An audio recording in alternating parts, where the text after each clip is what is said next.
போன வாரம் ஃபுல்லா நான் கோல்டுல சுத்திட்டு இருந்தேன். அப்பவே சொன்னேன் பக்கத்துல வராதீங்க, விளையாடாதீங்கன்னு. கேட்கலையே! இப்ப அவங்களுக்கு ட்ரான்ஸ்ஃபர் ஆயிடுச்சு. அதனால எனக்கு வந்து சிக்கன் சாப்பிட்டே ஆகணும் போல இருக்குன்னாங்க.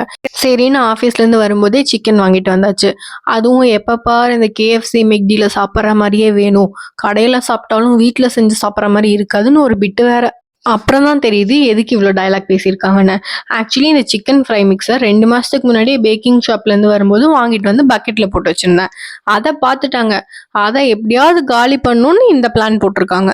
சரி போனா போயிட்டு போட்டும். நமக்கும் அப்படியே 2 பீஸ் கிடைக்கும்லன்னு நானும் பண்ண ஆரம்பிச்சுட்டேன். ஏன்னா ரொம்பவே சிம்பிள் ப்ராசஸ் தான். அந்த மிக்ஸ் ரெடியா இருக்கணும். கொஞ்சோண்டு சில் வாட்டர் வேணும் அவ்வளோதான். சிக்கன் பிரெஸ்ட்டை இந்த மாதிரி ஸ்ட்ரிப்ஸாக கட் பண்ணி வாங்கிட்டு வந்துட்டோம். அதை வந்து கோல்டு வாட்டரில் டிப் பண்ணி இந்த மசாலாவில் கோட் பண்ணி டைரெக்டாக எண்ணெயில் போட்டு பொரிச்சு எடுக்கணும். என்னடி ஃப்ரைட் சிக்கன் கேட்டால் வாழைக்காய் பஜ்ஜி போட்டிருக்கேன்னு கமெண்ட் பண்ணுறாங்க. சாப்பிட்டு பாருங்க, பஜ்ஜி மாதிரி இருந்தாலும் டேஸ்ட் நல்லா தான் இருக்குன்னு சொல்லி சமாளிச்சாச்சு.